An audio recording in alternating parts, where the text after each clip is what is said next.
अथ तंत्रोक्त चतुष्षष्टि योगिनी स्तोत्रम्। ओं गजस्या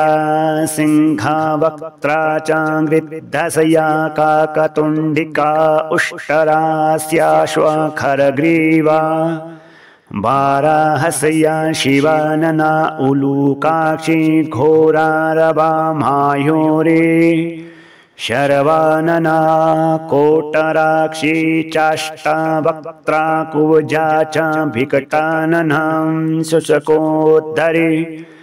ललज्जिह्वाश्वद्रष्ट्रा वानरानना रक्षाक्षी केकराक्षी च बृहत्तुण्डासुरप्रिया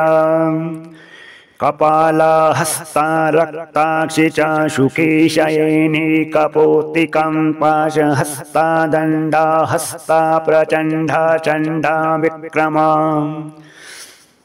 शिशुघ्ने पाशहन्त्री च काली रुधिरापायने वसापाना कत्था रक्षा शवहस्तन्तरमालिका रक्षा केशी महाकुक्षिरनागस्या प्रेतवृष्टिकाम् दन्दाशूकान्धरा क्रौञ्ची मृगा शृङ्गा मृषानना फाटिक्तसया धूम्रश्वासा व्योमापादध्वा दृष्टिका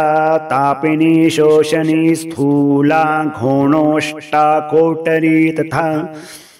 विद्धुल्लोलामलाकसया माज्जारी कटपूतना अठास्या च कामाक्षी मृगाक्षी चेति तामताः।